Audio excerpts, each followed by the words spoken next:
It's a pleasure to welcome back former president of the Miami Marlins. He now talks baseball for CBS Sports and CBS Sports HQ.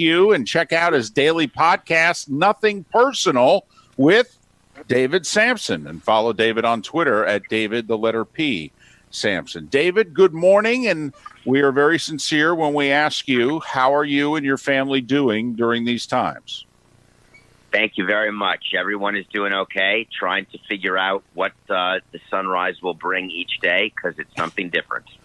Well, at least it's something different for you. We were just discussing for David, his life's turned into Groundhog's Day lately, and I at least like a little variety, so that's a good thing. David, let's get right into it with what's going on in baseball. When the proposal has come out that the owners are looking for a revenue share, Tony Clark said a revenue sharing is a salary cap, period. I don't know if there could be a bigger canyon between the two sides. Do you think it's that big, and do you think there is any way with this revenue sharing in the deal that they can get a deal done to play this year? Well, the revenue split that the owners are asking for is a one-time sort of COVID caveat, is what I'm calling it. And while I understand the players believe that they are trying to ask for a salary cap in the same way that owners have asked for a salary cap in the past, I do think this is different. Having said that, I do not think that this will be accepted by the players, and I think they will find common ground in a way to prorate salaries further, because that further proration is necessary, because the loss for the owners and the loss of revenue was something not contemplated when they made a new agreement last March, which seems like 2 years ago, but it was only 2 months ago. But a lot has changed since then. But the players, and, David, I'm not explaining anything that you don't know, obviously, but for those that are listening, the players' contention is 6+ weeks ago when we renegotiated, made an addendum to our CBA and agreed to what we agreed to, that this was out there 6 weeks ago. And if you guys, the owners, didn't think of this, well, that's on you. And we ain't giving you any more than what we gave you. I mean, that's their contention. Do you see where they're coming from? Well, no, because of course it was discussed. And I think both sides, there's no provision in any agreement where either side is surprised by what is there. It's read over by lawyers. It's agreed to, discussed. It's noodled over. It's canoodled over. And what you're referring to is a sentence that says that if there are no fans, we have to discuss the economic feasibility of starting the season without fans and what changes that would be. What was agreed to is the prorated salary, which is not much of an agreement. If you get paid to play 162 games, but the season's only 81 games, of course, if you're a $10 million player, you're only going to get $5 million. Right. But that would be if there are full revenue, like in a regular strike-shortened season of 95 or of 1981. It makes sense. When the season starts, fans come in, people are buying hot dogs, corporate sponsors are there, everything's just prorated and it's perfect. That's just not where the world we're in now, because without fans, the revenue goes down even further. But without players, David, you don't have games, and the only people who are really taking a risk are the players. If I'm representing the players, that's what I keep bringing up. These guys are going out and not just now risking injury. You could say they're risking their lives to go play. And that seems to be a bigger hurdle than the revenue for owners. If I were on the player side, is how I would be phrasing it. Seems like that's going to be a tough argument. Yeah, I agree. It's not about just players, though, because as president of a team for 18 years, I was in the clubhouse and I was at games and I was dealing with things outside of my quarantine. There was no quarantine back then, but I'm saying that I'm involved. You've got cameramen involved. You have bus drivers involved. You have tons of people, not just players. So I totally agree with you that the health issue, to me, is a far bigger hurdle than any economic issue. And how we figure out a way that once a season starts, it doesn't have to stop when there's a positive test somewhere in the bubble of game personnel, which include players. So there's a lot of things that do need to be worked out. And we're in the first inning of this. That's why it's starting now. We're not talking about starting the season. I wrote an article yesterday where I don't think it starts till August 1st. an 81-game season. So there are months left to go through these issues, and this is simply step one. He's David Samson, former president of the Marlins, and he talks baseball in the CBS Sports family, CBS Sports HQ, and he's got a daily podcast called Nothing Personal. You can follow David on Twitter at David, the letter P, Samson. All right, maybe final thing with the money, because there's a lot of other issues to get to here. If the players are hell-bent on not another dime, we're not giving back anything. You're the owners, and I know worldwide pandemic never entered into any of our equations, but hey, this is part of the risk of being an owner. I don't know what to tell you. You guys have slush funds. All right, deal with it. Do you think the owners would play this year? I just don't think it's going to come to that, but the answer is no. I think in any employer-employee relationship, at the end of the day, there will be an agreement, but employers have to find a way to prevail, because without an employer, you can't be an employee. So the players can say all they want, but without owners, they would have nowhere to play except in the rec league, right, or the California Penal League. And it's not that I'm so pro-owner. It's not that I'm so pro-owner and anti-player. That's not the case, no matter what my experience is. I recognize the importance of employees. Without employees, employers can't make money and can't provide products to people. That's why there will be an agreement that has to happen, because during this time of pandemia, I don't think it's right and won't happen. Players and owners standing up and saying, hey, every other sport started, the world is starting again, and we can't come to an agreement. I don't think that's going to happen. I think everything's going to be okay, assuming we can get past the first thing you mentioned, which is truly the biggest hurdle, which are the health issues that have to be solved. There's no doubt, David. And see, to me, I guess I'm positive that they'll get something done, because I think all of them are smart enough to realize, like you just said, if everybody else is playing and they can't figure this out because of money. We all know how long it took baseball fan to come back from '94. You throw on a worldwide pandemic and owners and players getting greedy over money and not playing. I don't know. I mean, the sport has some PR problems as it is. David, if they somehow were to screw this up, could they survive the PR blunders of not playing a season this year because of money? Not a pandemic. We're all fine. If they cancel the season from a health reason, David, I think we all would say, okay. But if they figured out that they could play and because of money couldn't get it done, I think that that's a blow that I don't know if baseball, I mean, they'd recover, but it'd take a hell of a long time, don't you think?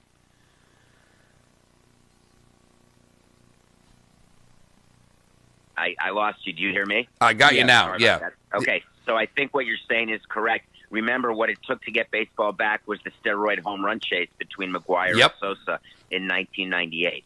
So it would take something Herculean to try to flatten the curve in terms of coming back, and baseball is aware of that. Everyone there has long institutional memories of what happened after 94, 95, and that is definitely a part of the equation. Tony Clark knows it. Rob Manfred knows it. There are at least 15 owners who were there who understand it. So I really, again, my cause for alarm has nothing to do with the presentation being made, which is causing all sorts of issues in social media right now. People losing their minds that the owners are presenting a cap, that the players are going crazy saying, we'll never do this, we'll never do that. Tony Clark giving comments. None of that is fruitful to me. I'd like them to be working together on the health issues, because the economic issues will fall into place over a timely negotiation. Okay. I'll make you the czar then. And as somebody obviously in the day-to-day operations of running a team, you know how many people are going to come in contact with one another or how difficult it's going to be to keep people separated.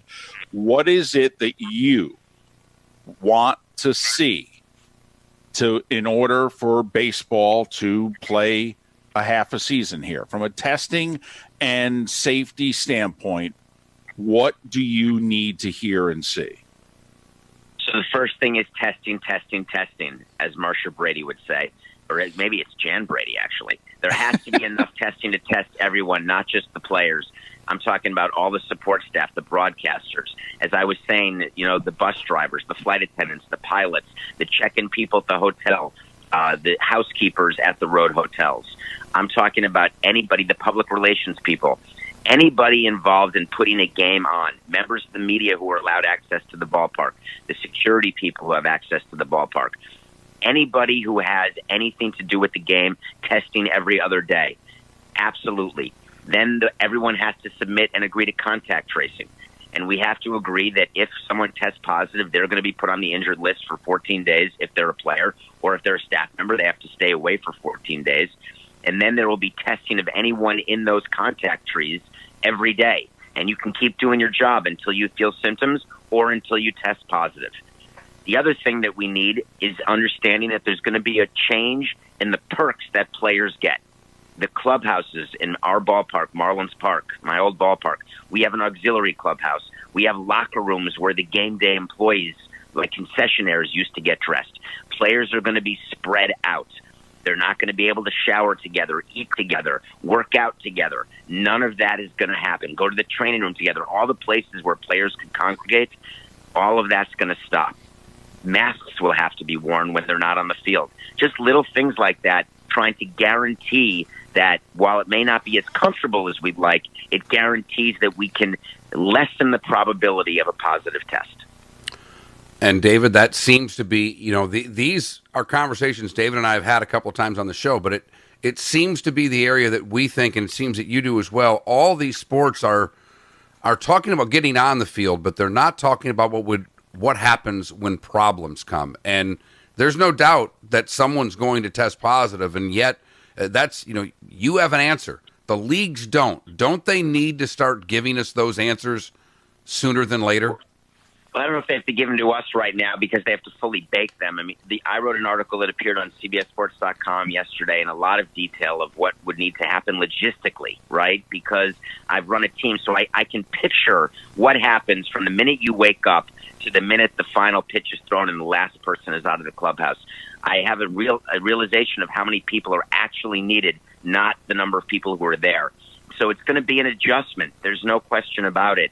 But right now, if we have any chance to play, and the object of the game is to get a World Series champion in 2020 and start playing again when it's safe to do, there are sacrifices that everyone's going to have to make.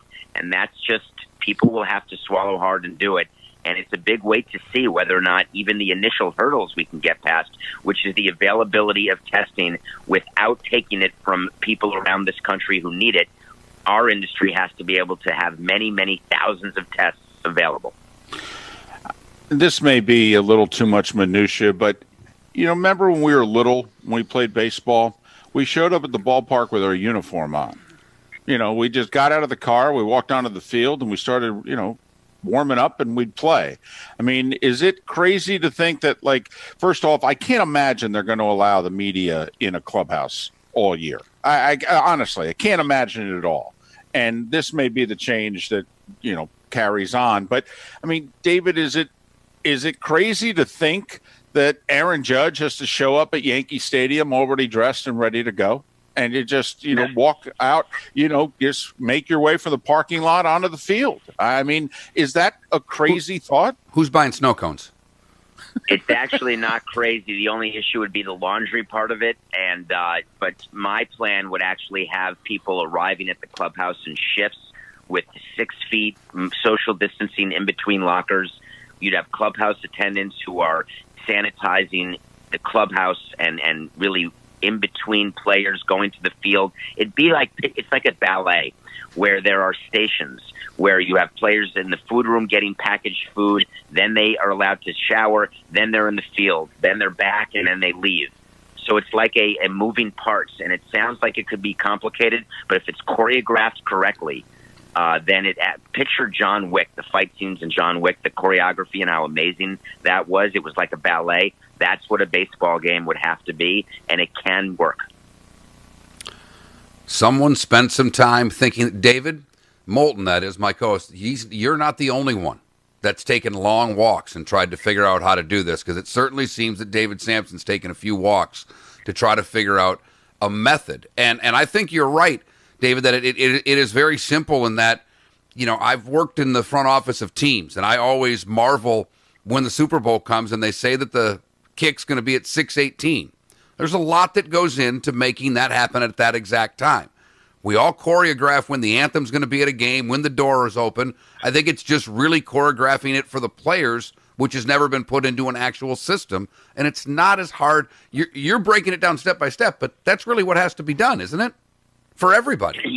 Yeah, there's timelines for every game, for every event we put on at a ballpark. Right. And it always works. And believe it or not, the players, in a game of baseball where there's no clock, you'd be surprised how much we are ruled by the clock. We work backwards from a 7:05 first pitch. We work backwards to when a player reports, and they report at that time, when stretch is, when BP is, when the food room is open, when the media can be involved and interviews have to be given. So this can happen. It's just going to be a different rhythm than is normal for baseball players. David, final question from me. Take the money out of the 5 or 6 other issues that are out there. 82-game regular season, scheduled by geography.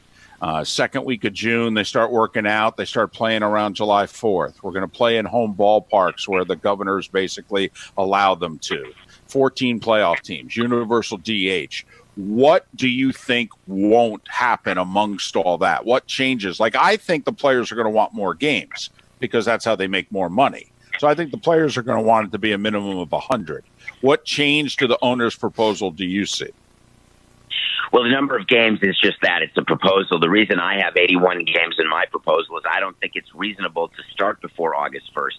It's aspirational to start July 4th. If we can, great. That means we could get up to 100 games because I think playing through October can happen with playoffs in November, potentially even at neutral sites, although I don't prefer that because that means an extra team is at a hotel when that team could be at home. And making it safer and easier. So I think there is flexibility in some of those, but again, we can't dictate the timeline. The virus will dictate the timeline. All we can do is plan contingencies and come up with agreements with the union, between the union and the owners, that would allow for, once the health issues have been taken care of, we can then start the process that we have already outlined and agreed to and started immediately.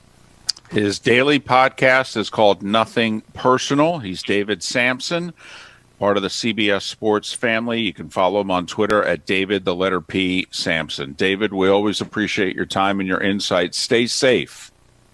You too. Thanks so much. Have a great day. David Samson, kind enough to join us here on Miller and Moulton. So he thinks that the players should, and that ultimately they will, give in financially. Like where he's at with breaking this down, it leads me to believe that there are a lot more people in front offices like him starting to think of the timelines of how we play games. And I'm not talking about when we start them, what we do. And, you know, as he mentioned, everything goes back off of a 7:05 first pitch. I did it with countless hockey teams. Win warm, and he's right. Even though hockey's a time game, hey, 7:30 start, guys are at the rink by 6.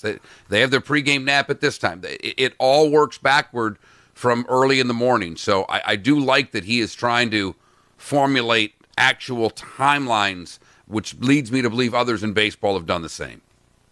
Would you put a limit on how many members of the media could be there during this? Like, because the Associated Press has a writer in every major league city.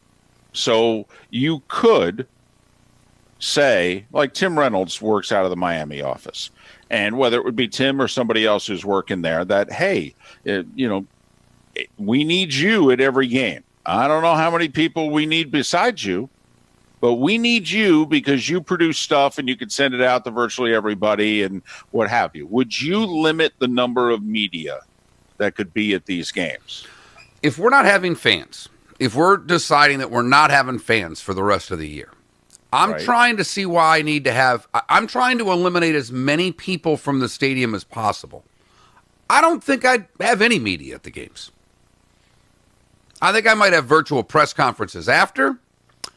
I think that the play-by-play guys could do it from baseball would be hard. And I've said that before. Of all the sports to call from a monitor, I think baseball would be as hard as any.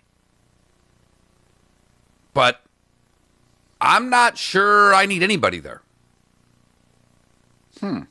I do think that this, and I have said for years, I've never understood why the players allow the media to walk through the clubhouses. They don't do it in the other sports when they're not. I don't understand it. And I think this will be the end of media in the clubhouses. I think that this is where the players will use the coronavirus to get the media out of their hair. And it will be, you guys are on the field, and there are only designated areas where you can stand, and we'll kind of come up within about 6-8 feet of you and talk to you. And that's about it. And after the games, you're all going to go into a big room. It'll be like the White House press corps, okay? Although they're in a small room usually. But here, we're going to take you to a room. We're going to sit you all 8 feet apart, however many of you we allow in. And we're going to bring in the people you want to talk to, and they're going to sit up here at a little table and a chair, and you're going to talk at a distance. That's, not that people care about that sort of thing, but the only thing I would argue with you, Mark, is that if we're not going to have any fans at the game, you may need some media to get more of what you're doing out. Yeah, and this is where you and I have always differed. I think there are plenty of... This is where the teams can take complete control through their Instagram pages, their Facebook pages, their own Twitter accounts. I don't need the media there to get my... In fact, I can completely control my message now. I don't have to take any questions from you. No, that is true. And teams are wanting to control the message as much as possible. And you're right. This could be a boon for, Marlins.com and RaysBaseball.com and all that. Heck, you may have the local media having to get their stuff off of the local team sites. Miller and Moulton. 479-5551 is how you can chime into the show. 479-5551 on the Williamson Brothers Marine and Roofing text and talk line. David Samson joined us on the Goldberg Noon Abraham Law Firm Hotline, Goldberg-Law.com.